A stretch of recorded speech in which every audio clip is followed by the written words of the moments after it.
Hi all, അസ്സലാമു അലൈക്കും. Welcome our cool talk family.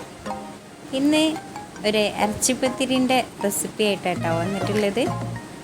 ഇതിൽ ചിക്കൻ കൊണ്ടല്ല കേട്ടോ ഇറച്ചിപ്പത്തിരി ഉണ്ടാക്കിയിട്ടുള്ളത്, ബീഫ് കൊണ്ടാണ്.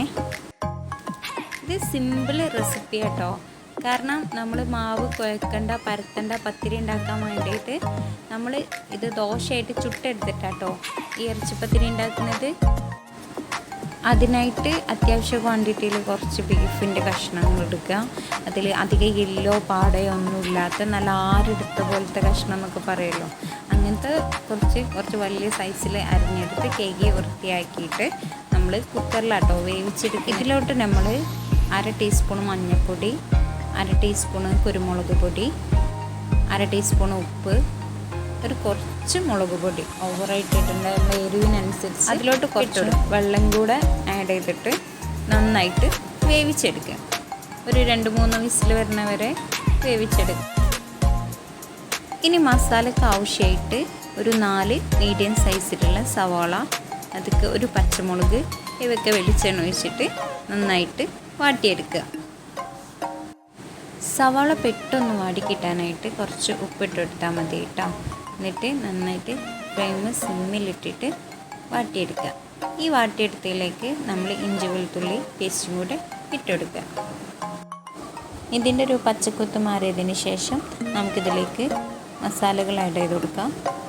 1/2 ടീസ്പൂൺ മഞ്ഞൾപ്പൊടി, ഒരു 1/2 teaspoon meat masala, 1/2 teaspoon Kashmiri chilli powder. എരിവൊക്കെ നിങ്ങളാ ഒരു ഇതിനനുസരിച്ച് ഇട്ടെടുത്താൽ മതി കേട്ടോ. 1/2 ടീസ്പൂണ് മല്ലിപ്പൊടി, പിന്നെ ആവശ്യത്തിനുള്ള സോൾട്ടും കൂടെ ഇട്ടിട്ട് കുറച്ച് വെളിച്ചെണ്ണയും കൂടെ ആഡ് ചെയ്തിട്ടിട്ട് നന്നായിട്ട് വഴറ്റിയെടുക്കുക. മസാലയുടെ പച്ചക്കുത്തൊക്കെ മാറിയതിന് ശേഷം നമ്മൾ വേവിച്ച ബീഫ് മിക്സീൻ്റെ ജാറിൽ ഒന്ന് ക്രഷ് ചെയ്തെടുത്ത് ആഡ് ചെയ്തെടുക്കുക. ഇതിലിട്ട് കുറച്ച് ചപ്പും കറിവേപ്പിലിട്ട് നന്നായിട്ട് ഇളക്കി വഴറ്റിയതിന് ശേഷം ഫ്ലെയിം ഓഫ് ചെയ്യുക. അങ്ങനെ നമ്മുടെ മസാല റെഡി ആയിട്ടുണ്ട്. ഇനി പത്തിരിക്കുള്ള മാവ് റെഡിയാക്കാം. മിക്സിൻ്റെ ജാറെടുത്തിട്ട് അതിലേക്ക് ഒരു കോഴിമുട്ട പൊട്ടിച്ച് ഒഴിക്കുക. അതിലിട്ട് 1.5 കപ്പ് മൈദ ആഡ് ചെയ്യുക. ഞാനിപ്പോൾ എൻ്റെ കയ്യിൽ കപ്പൊന്നും ഇല്ലാത്ത കാരണം അങ്ങനൊരു ഗ്ലാസ് ആട്ടോ കൊടുത്തിട്ടുള്ളത്. അപ്പോൾ ഈ ഒരു ഗ്ലാസ്സിന് 1.5 ഗ്ലാസ് മൈദ എടുക്കാം.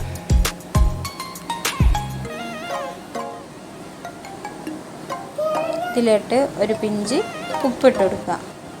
എന്നിട്ട് നമ്മൾ മൈദ എടുത്ത അതേ ഗ്ലാസ്സിൽ ഒരു 1.25 ഗ്ലാസ് വെള്ളം എടുത്തിട്ട് ഒരു സ്പൂണ് വെച്ചിട്ട് നന്നായിട്ട് ഇളക്കി കൊടുക്കുക. കട്ട കുത്താതിരിക്കാൻ വേണ്ടിയിട്ട് കേട്ടോ ഇങ്ങനെ ചെയ്യണത്. എന്നിട്ട് മിക്സിയിൽ നന്നായിട്ട് അടിച്ചെടുക്കുക. ഇനി നമുക്ക് പത്തിരി ചുട്ടെടുക്കാം കേട്ടോ. അപ്പോൾ ഞാനിവിടെ ഒരു 6 പത്തിരിയാണ് ചുട്ടെടുക്കുന്നത്. നിങ്ങൾക്ക് വേണമെങ്കിൽ അതിൻ്റെ അളവൊക്കെ കൂട്ടാട്ടോ. 8 പത്തിരി 10 പത്തിരിയൊക്കെ ആക്കാം. അപ്പോൾ നമ്മുടെ ഇൻഗ്രീഡിയൻസിൻ്റെ അളവൊക്കെ ഒന്ന് കൂട്ടി കൊടുത്താൽ മതി. ഒരു മീഡിയം ഫ്ലെയിമിലിട്ടിട്ട് കേട്ടോ നമ്മൾ പത്തിരി ചുട്ടെടുക്കേണ്ടത്. എന്നാലിങ്ങനെ ചുറ്റിച്ചെടുക്കാനൊക്കെ പറ്റുള്ളൂ. ഈ ചുട്ട് വെച്ച പത്തിരി നമ്മളൊരു പ്ലേറ്റിൽ പരത്തി വെച്ചിട്ടൊന്ന് ചൂടാറാൻ വേണ്ടിയിട്ട് വെക്കണം. ഇനി നമുക്ക് ഇതിലേക്കൊരു ബാറ്റർ റെഡിയാക്കാം. അതൊക്കെ ഒരു ബൗളെടുത്തിട്ട് അതിക്ക് 5 മുട്ട പൊട്ടിച്ച് വയ്ക്കുക. ഇതിലേക്ക് 1/2 ഗ്ലാസ് പാലും കൂടെ ആഡ് ചെയ്ത് കൊടുക്കുക. എന്നിട്ട് നന്നായിട്ട് ബീറ്റ് ചെയ്തെടുക്കുക. ഇതുപോലത്തെ ഒരു വിസ്ക് കൊണ്ട് നന്നായിട്ട് ബീറ്റ്. ഇതിലേക്കൊരു 1/4 ടീസ്പൂൺ ഉപ്പും 1/4 ടീസ്പൂൺ കുരുമുളക് പൊടിയും കൂടെ ഇട്ടിട്ട് ഒന്നും കൂടെ ബീറ്റ് ചെയ്തെടുക്കുക. ഇതുപോലെ ഒരു നോൺ സ്റ്റിക്ക് പാൻ എടുത്തിട്ട് അതിലേക്ക് നെയ്യ് സ്പ്രെഡ് ചെയ്ത് കൊടുക്കും. ഇനി നമ്മൾ ഉണ്ടാക്കി വെച്ച ഈ ബാറ്ററിൽ ഓരോ പത്തിരിയും മുക്കിയെടുത്തിട്ട് നമ്മൾ പാനിലേക്ക് വെച്ചെടുക്കുക. ഇനി അതിൻ്റെ മുകളിലായിട്ട് മസാല ഇട്ട് കൊടുക്കുക.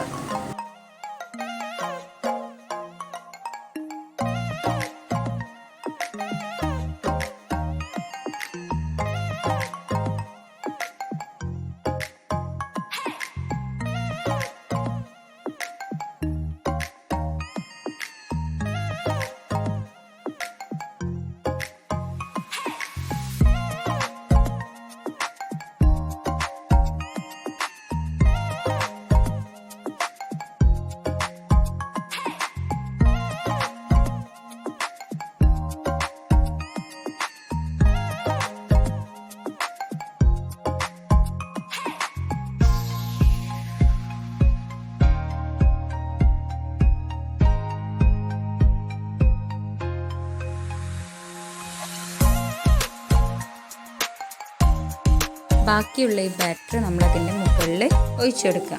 എന്നിട്ട് കുറച്ച് ചപ്പ് അതിൻ്റെ മുകളിലിട്ടിട്ട് മൂടി വെച്ചിട്ട് ഫ്ലെയിം സിമ്മിലിട്ടിട്ട് വേവിച്ചെടുക്കുക. അതിൻ്റെ അടിയിൽ ഒരു തട്ടോ അല്ലെങ്കിൽ ഒരു പാനോ എന്തെങ്കിലും വെച്ചെടുക്കുക. ഇത് നമ്മളൊരു 15 മിനിറ്റ് വേവിച്ചെടുക്കണം.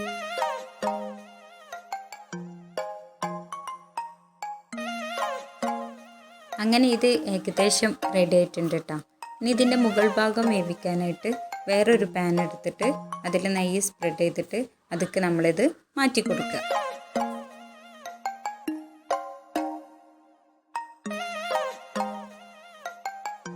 ഇത് നമ്മളൊരു ഏകദേശം ഒരു 5-6 മിനിറ്റ് വേവിച്ചതിന് ശേഷം നമുക്കിത് വേറൊരു പാത്രത്തേക്ക് മാറ്റാം. അങ്ങനെ മാഷാഅല്ലാ നമ്മുടെ ചട്ടിപ്പത്തിരി. ആരോഗ്യമാണ് യഥാർത്ഥ സമ്പത്ത്. ആരോഗ്യ സംരക്ഷണത്തിന് മുൻഗണന നൽകുക. അതോടൊപ്പം തന്നെ പോസിറ്റീവ് ചിന്തകളാൽ ദിവസം ആരംഭിക്കുക. ഓരോ നിമിഷവും വിജയത്തിനായി പരിശ്രമിക്കുക. പുതിയൊരു വീഡിയോ ആയിട്ട് വീണ്ടും വരാം. അസ്സലാം.